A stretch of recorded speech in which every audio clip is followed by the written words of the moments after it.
How everything changes after your net worth hits $250,000. Have you ever looked at your bank account, your investments, maybe your retirement account, and thought, how is it possible that I've been working for years and it still feels like I'm not getting ahead? Maybe you've managed to save a few $1,000s. Maybe you've paid off some debt. Maybe you're making more money than you ever have before. And yet, financial freedom still feels incredibly far away. Because here's the weird thing about building wealth. The first few years feel almost impossible. You work, you save, you invest, and then you check your account 6 months later, and somehow it feels like nothing happened. But then something strange begins to occur. At a certain point, money starts behaving differently. Your investments begin generating meaningful returns. Market growth starts contributing more than your monthly contributions.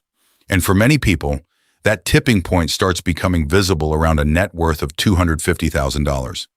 Now, is $250,000 enough to retire? Of course not. But it is often the point where the entire game begins to change. And today we're going to talk about exactly why. Because here's what most people don't realize.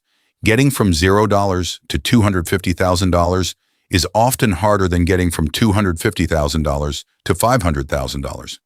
And once you understand why, you'll never look at wealth building the same way again. My name is Zach, and I spend way too much time thinking about personal finance, investing, and wealth building. If you're someone who feels like you're working hard, but your net worth still isn't growing as fast as you'd like, make sure to hit the subscribe button and give this video a thumbs up if this helps you out. Let's get into it. The first big shift: you stop living paycheck to paycheck. Mentally now, before we even talk about investment returns, we need to talk about psychology. Because the biggest change at $250,000 isn't actually mathematical, it's mental. Look, when your net worth is $5,000, $10,000, or even $25,000, every financial decision feels critical. An unexpected car repair can wipe out months of progress. A medical bill can completely derail your plans. A job loss feels terrifying. Your financial life feels fragile, like you're walking across a frozen lake and every step might crack the ice. But around $250,000, something changes. You start realizing that one mistake isn't going to destroy everything. You have options. You have flexibility. You have breathing room. And that breathing room dramatically improves decision-making. Studies consistently show that financial stress negatively impacts cognitive performance, decision quality, and long-term planning. In other words, being broke makes it harder to stop being broke. That's not an excuse. It's simply reality. When every dollar matters, your brain becomes focused on immediate survival. When you build a meaningful net worth, your brain can finally focus on optimization. And that's a huge difference. The math starts working for you now. Let's talk about something even more important: compounding. Everyone talks about compounding. Almost nobody understands what it actually feels like. Here's an example. Let's say you have a net worth of $20,000 invested. The market returns 10%. You earn $2,000. Nice, but it doesn't change your life. Now let's imagine you have $250,000 invested. Same 10% return. You earn $25,000 without working extra hours, without asking for a raise, without starting another side hustle.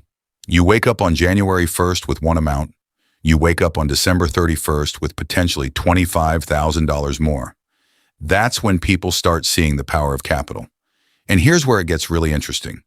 The average American household saves nowhere near $25,000 per year, which means your investments can start generating wealth at a rate similar to your own annual savings efforts. Think about that. For years, you've been the engine. Suddenly, your money becomes an engine too. You now have two wealth-producing machines working simultaneously. That's a completely different game. The hidden advantage nobody talks about. Most financial advice focuses on investment returns, but that's actually not the biggest benefit of reaching $250,000. The biggest benefit is opportunity. Let me explain. Imagine two people. Person A has a net worth of $10,000. Person B has a net worth of $250,000. Both lose their jobs tomorrow. Who has more options? Obviously, person B. They can wait for a better opportunity. They can negotiate harder. They can relocate. They can start a business. They can take calculated risks. The wealth itself creates freedom, and freedom creates better decisions. This is one of the biggest reasons wealthy people often continue getting wealthier. Not because they're necessarily smarter, not because they're necessarily working harder, but because they have more room to make strategic decisions instead of desperate ones. That's a massive advantage. Why the journey to $250,000 feels so slow? Now you might be thinking, okay, Zach, if $250,000 is so important, why does it feel impossible to get there? Good question. Because the first stage of wealth building is brutally inefficient. Let's say you invest $500 per month. After 1 month, you have $500. After 1 year, about $6,000. After 3 years, maybe around $20,000. Progress feels microscopic. Most people quit during this stage, not because the strategy is wrong, because the results are emotionally unsatisfying. Humans are wired for immediate feedback. Investing provides almost none. It's like planting a tree and staring at it every day, wondering why it isn't 10 feet taller. The growth is happening. You just can't see it yet. And that's why consistency becomes the ultimate competitive advantage. Not intelligence, not stock picking, not prediction. Consistency. The people who eventually reach $250,000 are usually the people who simply refuse to quit. The moment your money starts making more than you save. This is where the story gets fascinating. Imagine you're investing $1,000 per month. That's $12,000 annually. Very respectable. Now suppose your portfolio reaches $250,000. A 10% year generates approximately $25,000. Your investments produced more wealth than your contributions. Read that again. For the first time, your money is working harder than you are. Most people underestimate how psychologically powerful that moment is. Because for your entire life, income came from effort. Now income starts coming from ownership. That's a completely different wealth-building framework. And it's the same framework used by millionaires, business owners, and long-term investors. They stop trading time for every dollar. Instead, they own assets that produce dollars. That's the transition you're beginning to experience. And once it starts, it becomes very difficult to think about money the same way ever again. Why $250,000 is often the most dangerous milestone. Now here's something that almost nobody talks about. Reaching $250,000 is exciting, but it's also dangerous because this is the stage where people start getting overconfident. Look, when your net worth reaches $250,000, you suddenly feel smarter. You start thinking, maybe I should start picking individual stocks. Maybe I should use leverage. Maybe I should try options trading. Maybe I should invest in that business opportunity my friend told me about. And sometimes that works, but often it doesn't. Because here's what most people don't realize. The strategy that got you to $250,000 is usually the same strategy that will get you to $1 million. Consistency, patience, diversification, long-term investing, the boring stuff. People spend years climbing the mountain and then try to sprint the final stretch. That's often where they get hurt. The biggest threat at this stage isn't lack of knowledge, it's ego. And ego is expensive. Why the next $250,000 often comes faster. Now let's do some simple math. Let's say you've accumulated a $250,000 portfolio. You continue investing $1,000 per month, and let's assume a long-term average annual return of around 8%. In year one, your investments could generate roughly $20,000. Your contributions add another $12,000. That's $32,000 of growth. Not bad. But now imagine your portfolio grows to $400,000. An 8% return becomes $32,000. Same effort, same investor, same amount invested monthly, but dramatically different results. This is where it gets really interesting. Most people think wealth is built through saving. Wealth is initially built through saving, but eventually it's built through ownership. Ownership becomes the dominant force. Your assets start carrying most of the load. That's why many investors feel like nothing is happening for years. Then suddenly everything starts happening at once. The snowball gets bigger and bigger and bigger until gravity starts doing most of the work. The millionaire math most people never learn. Let's talk about something surprising. Many people believe becoming a millionaire requires extraordinary income. Sometimes it does, but not always. Consider two people. Person A earns $250,000 per year, but spends nearly everything. Person B earns $90,000 per year, but consistently invests. After enough years, Person B can easily end up wealthier because income creates potential. Net worth creates freedom. Those are not the same thing. In America, there are countless high-income earners who look rich but have very little actual wealth.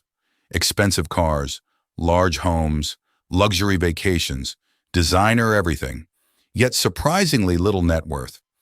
Then there are people driving 10-year-old cars with investment portfolios worth hundreds of thousands of dollars. One looks wealthy, the other is wealthy. Huge difference. And once your net worth reaches $250,000, that distinction becomes impossible to ignore. Amway ever again. The psychological shift that changes everything. Here's a weird thing that happens. When your net worth is low, every dollar feels important. When your net worth grows, time starts feeling more important than money. Think about it. When you were younger, maybe you would work an extra shift for a few $100s. Maybe you'd spend hours driving across town to save $20. Maybe you'd sacrifice entire weekends for overtime. But after building meaningful wealth, you begin viewing resources differently. You start asking questions like, is this worth my time? Is this worth my energy? Is this helping me reach my goals? Money becomes a tool, not the goal. And ironically, that's often when people start making even better financial decisions, because they're no longer obsessed with looking rich. They're focused on becoming free. The trap of lifestyle inflation. Now let's talk about the biggest mistake people make after reaching $250,000. Lifestyle inflation. This one destroys more wealth than market crashes. Seriously. Because market crashes are temporary, lifestyle inflation can last decades. Let's imagine you get promoted. Your salary jumps by $20,000. Great news. But then you upgrade the car, upgrade the apartment, upgrade the vacations, upgrade the restaurants, upgrade everything. Suddenly that extra income disappears. Nothing changed, except your expenses. This happens constantly. People increase their lifestyle at exactly the same speed as their income, which means they never actually become wealthier. They simply become more expensive versions of themselves. And that's a terrible trade. The people who continue building wealth after $250,000 usually avoid this trap. They allow income to rise faster than spending. That gap becomes fuel for future investments, and those investments eventually become freedom. What changes at $500,000 and beyond? Let's fast forward for a second. Suppose your net worth eventually reaches $500,000. At an 8% return, that's approximately $40,000 annually. At $750,000, about $60,000. At $1 million, around $80,000. Notice what's happening. Your investments are now generating income comparable to a full-time salary, without clocking in, without commuting, without asking permission, without working weekends. This is why wealth building becomes so exciting after the first few $100,000. The math starts looking different. The possibilities start looking different. Your relationship with money starts looking different. And it all begins with that early foundation. What should you do if you're not at $250,000? Yet maybe you're watching this thinking, that's great, Zach, but I'm sitting at $5,000 or $20,000 or maybe even negative net worth. Here's the good news. The principles are exactly the same. Step 1, track your net worth monthly. Not daily, not hourly, monthly. You need visibility. What gets measured gets improved. Step 2, increase your savings rate. Even small increases matter. An extra $100 invested monthly becomes significant over time. Step 3, invest consistently. Stop waiting for the perfect market. Stop waiting for the perfect economy. Stop waiting for perfect confidence. The perfect moment never arrives. Step 4, focus on income growth. Investing matters, but your earning power remains one of your greatest assets. Learn new skills, negotiate raises, switch jobs when appropriate, create additional income streams. Step 5, stay invested. This sounds simple, but it's where most people fail. They panic. They quit. They try to time the market. They chase trends. They abandon the plan. The people who win are often the people who simply stay in the game. The real reason. Everything changes. So why does everything change after your net worth hits $250,000? It's not because you're rich. It's not because you've won. And it's definitely not because you can stop trying. Everything changes because for the first time, momentum becomes visible. The machine you've spent years building finally starts working. The habits start paying off. The sacrifices start making sense. The compound growth starts showing up. And perhaps most importantly, you begin trusting the process. You realize wealth isn't created by one amazing investment. It's not created by one lucky break. It's created through thousands of small decisions repeated consistently over many years. That's the secret. And unfortunately, it's not very exciting. But it works every single day, every single year, for decades. Final thoughts. Look, whether your net worth is negative $10,000 or positive $250,000, you're closer than you think. Most people dramatically overestimate what they can accomplish in 1 year, but they massively underestimate what they can accomplish in 10. The person who eventually builds $1 million net worth usually isn't the smartest person. They're not the luckiest person. They're not the highest paid person. They're often just the person who stayed consistent long enough for compounding to take over. And if there's one thing I want you to remember from this video, it's this. Don't focus on becoming rich. Focus on becoming consistent. Because consistency creates momentum. Momentum creates wealth. And wealth creates options. If you can do that, the first $250,000 won't just be possible. It will eventually become inevitable. If you enjoyed this video, hit the subscribe button, give this video a thumbs up, and let me know down in the comments what your current net worth goal is. I'd love to hear where you are on your journey. Thanks for watching, and I'll see you in the next one.